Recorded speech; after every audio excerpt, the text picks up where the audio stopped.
loves, and welcome back to Strange Playgrounds. Another decade, indeed, and another Dracula, yet another adaptation of what must be one of the most adapted stories in all of human history. If you take into account all of the parodies that exist of it, the cartoons that parody it, the comedies that parody it, the various film and TV adaptations, the various attempts to modernize it, to include Dracula in comic books, in other mythologies, the stories and mythologies that spin off from it, like Kim Newman's excellent Anno Dracula series. There's just so much material. There is so much material.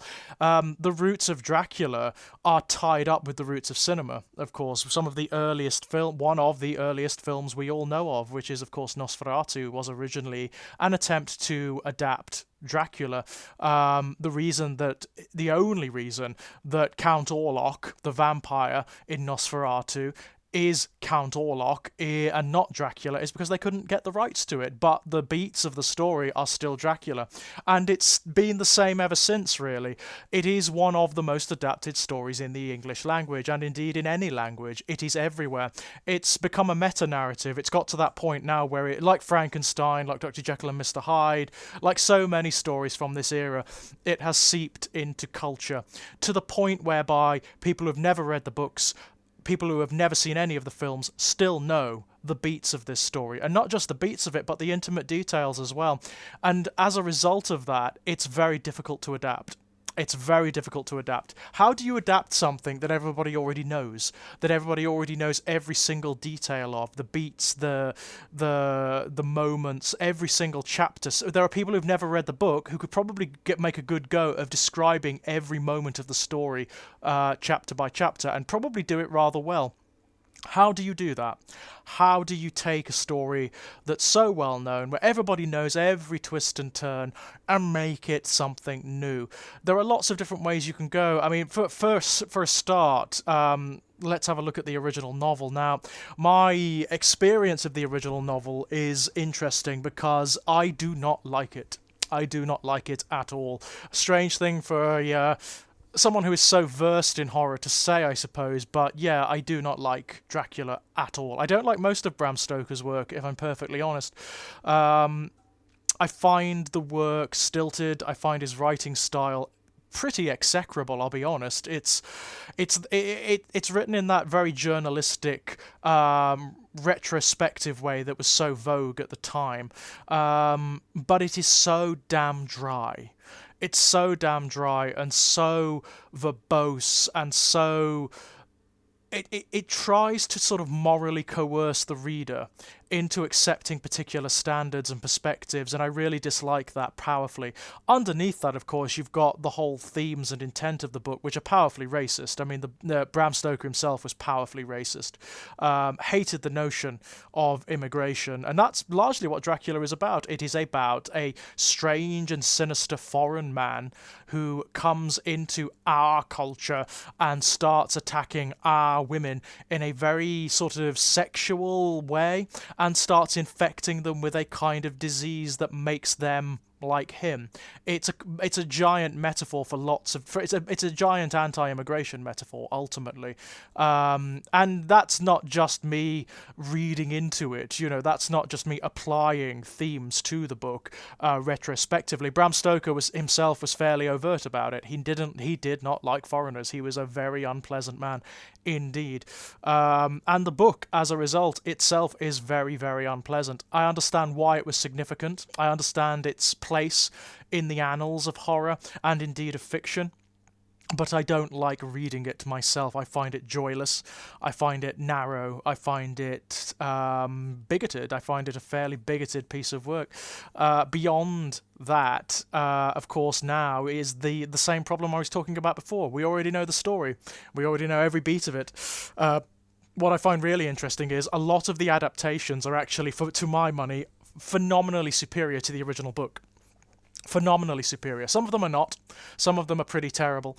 There are the classics, obviously, the Universal one, the Bela Lugosi one, which is an interesting watch. Not that close to the original novel, actually. apart from the first few chapters, not that close. There are the classic Hammer ones where you've got Christopher Lee wandering around and hissing and being a bit stupid, really. I mean, the Dracula in the films is always a bit of an idiot. He always has hanging around his castle drapes that can just be torn aside to let the sun in, or he has candlesticks that can be easily formed into the shape of a crucifix or whatever. He's a bit of an idiot.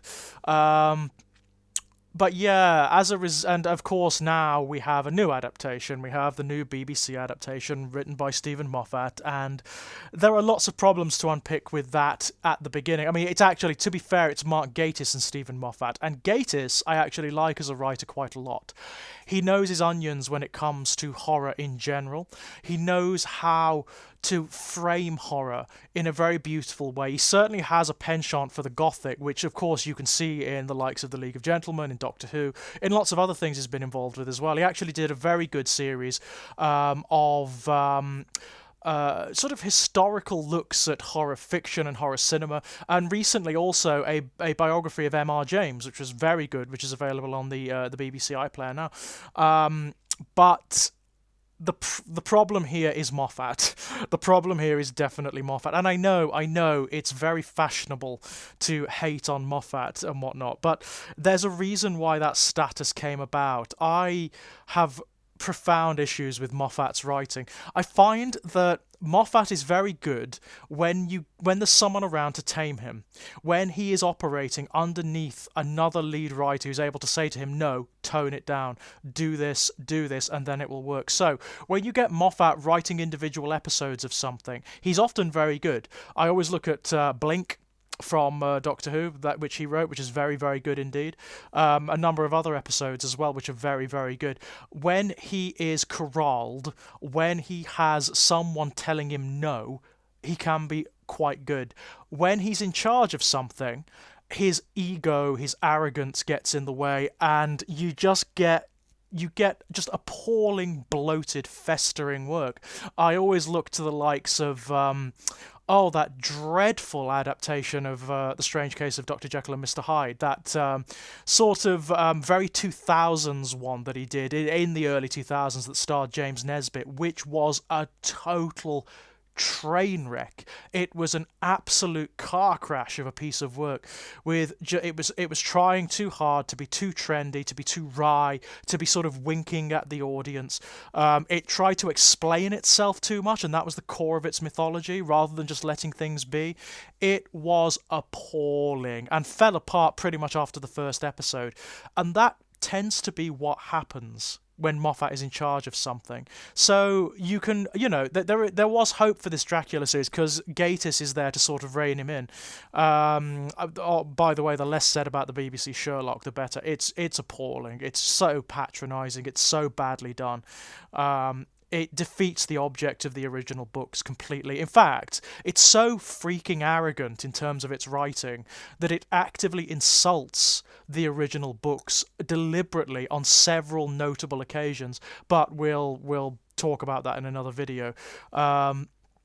But yes, there are great fears for this Dracula adaptation. Great fears. By the way, my favourite adaptation of Dracula, and this will probably destroy any credentials I might presume in most people's eyes. My favourite adaptation of Dracula is the 1992 one, the one that Francis Ford Coppola did, which everyone hates, the Bram Stoker's Dracula one. And you know why it works? I mean, it's not perfect by any measure. It has some real problems. Keanu Reeves, much as I like the guy, he is not a very good actor, and he as Jonathan Harker trying to do an English accent, he is just straining against this other cast. You've got Richard E. Grant, you've got Tom Waits, you've got Gary Oldman, you've got Anthony Hopkins, all brilliant, fun actors, and Keanu is just straining. He's just straining in their company. That said, what the Francis Ford Coppola adaptation does, which I think is absolute genius, is that it assumes, even in 1992, so quite a while ago, It assumes that everybody already knows this story, everyone's seen the films, everyone's read the books, everyone knows it, so we're not going to play it straight. We're going to go for like this, instead of doing what people expect from a Dracula adaptation, we're going to go for this big, florid horror pantomime where everything is overt. You know that Dracula's a vampire from the very beginning. We're going to make it romantic, we're going to make it erotic, we're going to make the costumes big, we're going to make it gory. It's going to be bravura. It's going to be like a Grand Guignol bit of cinematic brilliance. And it is. It's wonderful. I have a real soft spot for Bram Stoker's Dracula. It's overly gothic, overly earnest, ornate. It's like a pantomime or a stage show, rather like a costume drama, rather than a straight horror film. And I love it to bits for that. Add into that the complexity that it layers on Dracula, which I think is brilliant, because Dracula doesn't have that in the original book. He's just a monster. He's just the big bad foreign man who's harming our women. You know, that's basically what he's supposed to be in the book. In Bram Stoker's Dracula, they introduce the romantic, erotic stuff, where the reason he even damns himself at the beginning is for love. It's for love, you know, love is eternal was the catchphrase of it. And I like that. It is erotic, it is fun and interesting in that regard. It layers in character complexity where otherwise there isn't much to deal with, to be honest. This new adaptation of Dracula, the BBC one, I was kind of dreading. Because the BBC are a very mixed bag with their adaptations. And they haven't done that well this season, I've got to say. The War of the Worlds wasn't very good. His Dark Materials I quite liked. I thought His Dark Materials they did rather well with. But A Christmas Carol was pretty bad, as you will be discovering in an up-and-coming video. The War of the Worlds was pretty execrable, it's got to be said. The problem is, whenever they do period dramas at the moment, whenever they do adaptations of something, say, from Victoriana, they cannot resist the urge to be very condescending and patronising in the way that they modernise it, the way they try to make it postmodern. You get characters who talk like they're from our era. They use speech patterns and turns of phrase that are from our era, and I hate that. I absolutely hate it. Or they express sensibilities that are from our era. I absolutely loathe that. It's the worst, most patronising thing, because we, according to the people who create these things and market them, we are too stupid to remove ourselves from our own contexts and be able to appreciate something in the contexts of a time gone by, yeah? That really concerns me, and it is a big concern for this Dracula adaptation. And yes, actually, those fears are more than founded. One of the key and principal problems with it is the script, as is inevitable. The dialogue is way, way, way too postmodern. It's far too redolent of how people would talk now, especially Dracula. When it starts as the book starts, and actually, I've got to say, before I get into the whinging about it, before I get into the negative stuff, it did surprise me, because there are elements of it I really like. Jonathan Harker, I liked a lot. The setting, I liked a lot. The atmosphere that it builds, which is totally gothic, is really good. It starts as the book starts and actually follows the beats of the book for a long time. For a really long time. I was quite surprised by that. It feels like it's going to be a straight gothic adaptation of this story. And actually, that's where it's strongest. That's where it works really, really well. Unfortunately, when it fails is when Dracula opens his mouth. Whenever the actor playing Dracula starts to speak, I don't know what's going on. He's like a character from another show or another scenario that's been dropped into this one. Everyone else, apart from the nun who plays a female version of Van Helsing, and we'll get into that, everyone else speaks fairly appropriately. They don't come out with one-liners or witticisms or colloquialisms that are from like this era or from the 1920s or whatever. That's fine.